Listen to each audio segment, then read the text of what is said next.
que depois nós vamos querer saber, o nosóide como um todo que você falou, e se vocês já desenvolveram, e depois nós vamos falar sobre a eficácia, etc. Tá. Pode ficar à vontade. O nosóide da dengue, né? Como eu disse, o nosóide é o correspondente homeopático da vacina convencional. E por que ele é o correspondente homeopático da vacina? E aí existem umas histórias, né? Porque a gente não pode desvincular o que a gente faz atualmente da própria história, da própria medicina, né? As vacinas, elas surgiram na mesma época, né? Na Europa, na mesma época que surgiu a homeopatia, né? E que surgiram os nosóides, né? As vacinas surgiram na Inglaterra e os nosóides, eles surgiram na Alemanha. E os dois têm por princípio eles partirem de micro-organismos, né? A gente sabe que as vacinas, elas são produzidas a partir de vírus e bactérias, basicamente. E os nosóides também, eles partem de vírus e de bactérias. A diferença é que a gente usa na produção dos nosóides o processo que a gente chama de ultradiluição homeopática, né? E o Roberto Costa, ele foi o grande salto que ele deu na homeopatia, foi justamente desenvolver essa técnica de produção de nosóides, né? O que hoje é mundialmente conhecido. Então, no caso da dengue, a gente, a partir de descrições deixadas por Roberto Costa, porque ele, no final da vida dele, o grande objetivo dele era produzir um nosóide para a AIDS, né? A partir do vírus HIV.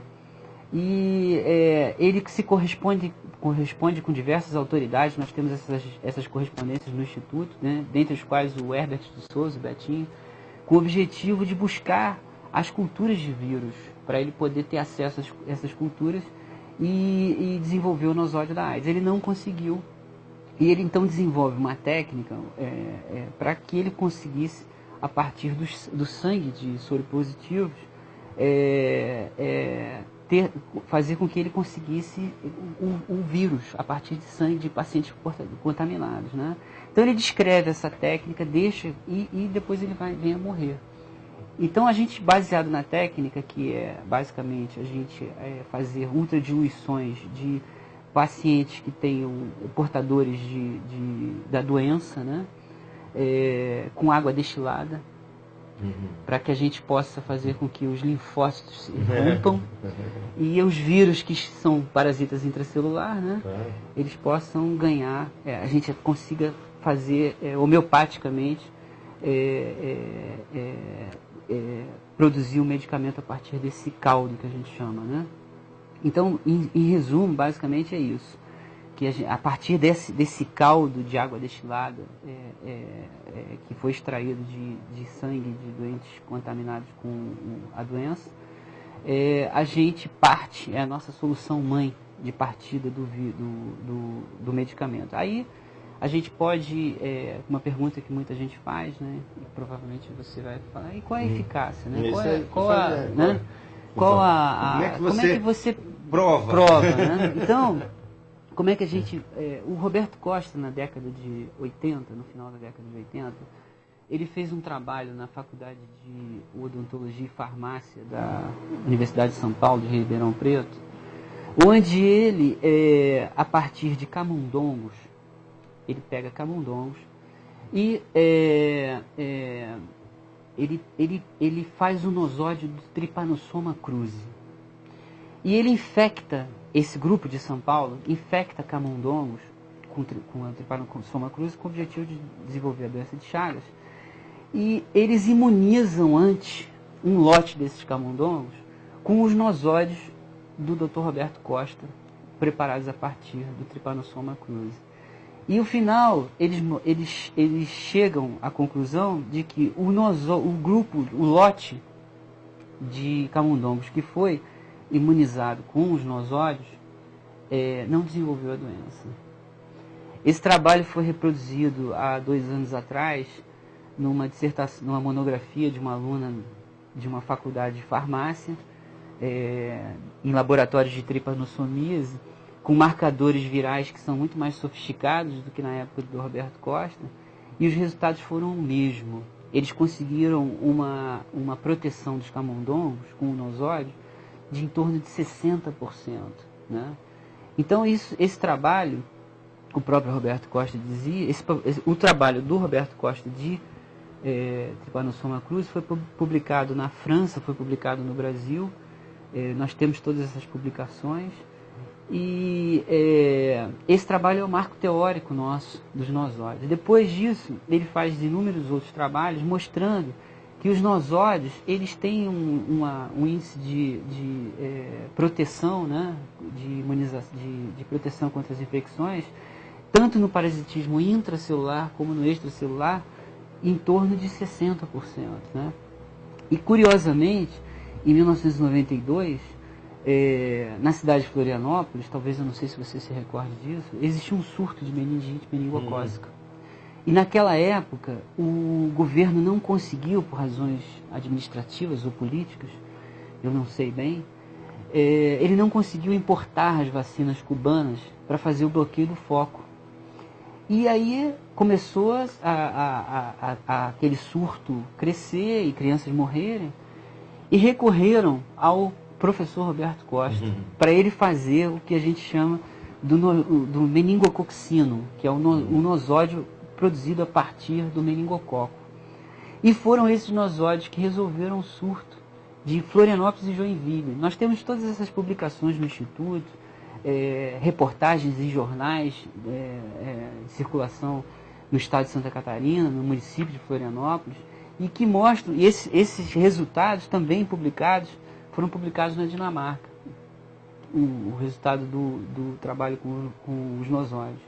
Então, baseado nessa experiência e outras, né, documentadas do próprio Roberto Costa, do seu arquivo diário de consultas, nós temos assim esses dados que mostram que os nosóides têm esse índice. Né? E mais recentemente, aqui no Instituto Roberto Costa, a gente tem esses dados concretíssimos, né, desenvolvidos nas comunidades do Jardim Salvador e no Fazenda Inglesa, que a gente vem monitorando, que é o nosóide que a gente preparou a partir do vírus influenza, né, e do Streptococcus beta-hemolítico e do Staphylococcus, com o objetivo de fazer proteção de infecção respiratória aguda de crianças de 0 a 5 anos. E a gente vem obtendo resultados interessantíssimos, excelentes, com a proteção de crianças que tomaram esse medicamento. Né? Então, hoje, a gente, baseado nessa experiência, a gente desenvolveu esse medicamento chamado nosóide da dengue, com o objetivo de atender a população de Petrópolis que encontra-se em área de risco, né? Que são os petropolitanos que vão ao Rio e voltam diariamente. Então, nós temos 3 minutos até o primeiro intervalo. Eu queria que você já pode falar especificamente desse nosóide da dengue. Foi desenvolvido por vocês aqui, mas como é que você já tem usado e qual já tem sido o êxito dele aí? O que você tem notado? Nós começamos, tem 10 dias, né, que nós começamos a distribuição dele. Então, nós ainda não temos um retorno especificamente na dengue. Mas o que a gente tem de resultados, como eu falei, são os nosóides nas infecções de parasitismo intracelular de origem viral. Né? E elas têm o mesmo padrão de resposta. Né? Então, a gente tem certeza que no caso da dengue, o padrão vai ser o mesmo obtido até agora nas infecções de origem viral. Em função de se tratar de uma categoria de medicamentos, né, que tem sempre mostrado para nós esses resultados satisfatórios. Né? Então tá.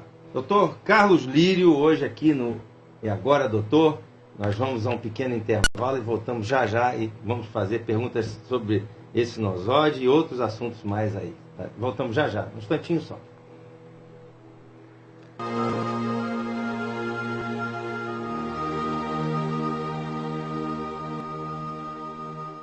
Puxa vida, né? Eu fico doidinho com essa vinheta. Aqui, hoje estamos recebendo aqui o homeopata, ele já disse que ele não é só homeopata, ele é um brilhante médico, e homeopatia é uma especialidade lindíssima que tem êxitos consagrados, né? E na França, na Bélgica, em outros lugares, né? Nos Estados Unidos está começando ali. Eu queria que você falasse sobre homeopatia. Vamos dar um tempo no nosóide da dengue, os amigos que estão ligando agora. Vamos falar um pouquinho sobre homeopatia como especialidade, né? A gente sabe do valor extraordinário que tem. Eu tenho alguns casos pessoais que eu já convivi. Eu não tenho, apesar de ser alopata, e você que sabe fazer muito bem as duas coisas, mas eu que não só sei ser alopata, eu respeito profundamente e sei de grandes resultados em vários setores, e até na minha especialidade, em casos de leucopenia, etc. Eu queria que você falasse um pouquinho sobre a homeopatia como especialidade médica. A homeopatia, ela, durante muitos anos, né, ela foi ela foi meio que marginalizada, né? E foi durante muito tempo assim motivo de preconceito, né, do meio acadêmico em relação à prática homeopática, por contestar principalmente os resultados obtidos na homeopatia com o que a gente chama de ultradiluição, né? A ultradiluição sempre foi assim um motivo de maior ataque dos opositores da homeopatia. Mas o fato, na verdade, é que a homeopatia se impôs até na sociedade pelos seus próprios resultados, né?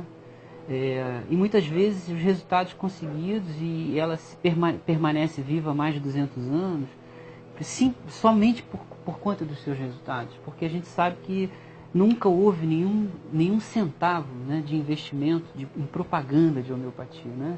Nunca um colega nosso recebe lá um viajante falando de homeopatia, muito pelo contrário, né? A gente sabe que muitos laboratórios até são radicalmente contra e investem na anti-homeopatia, na propaganda contra a homeopatia. E ela se impôs no mundo inteiro pelos seus resultados, né? A própria sociedade adotou a homeopatia como um método terapêutico, independentemente das questões acadêmicas que envolviam a sua aplicação. Hoje, esse quadro ele começa a se reverter assim de uma forma bem interessante, porque a gente, com as pesquisas hoje que a gente tem aí, onde a água, né, ela passa a ser uma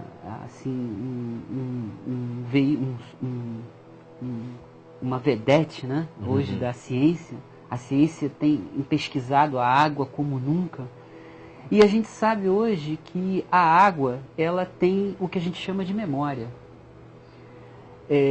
Então, baseado nos estudos que vêm sendo feitos com a água e nos estudos que vêm sendo feitos principalmente com a física de pequenos corpos, né, a física que se chama física quântica, a homeopatia hoje ela vem tendo aquilo que ela nunca tinha tido, que eram as respostas acadêmicas do seu mecanismo de ação, né? Então ela volta ao cenário hoje mundial não só com com o respaldo da sociedade, mas principalmente também com o respaldo da academia, né? E aqui no Brasil a gente sabe, a gente tem hoje, desde 2005, a homeopatia definitivamente inserida no Sistema Único de Saúde, quando o Ministério da Saúde, em 2005, publica a chamada Portaria 971, que inclui a homeopatia no SUS, né? Hoje, a homeopatia é uma prática incentivada pelo Ministério da Saúde e financiada pelo Ministério da Saúde dentro do Sistema Único de Saúde. Então, hoje é uma prática oficial no Brasil, além também de ser uma especialidade médica desde 1980.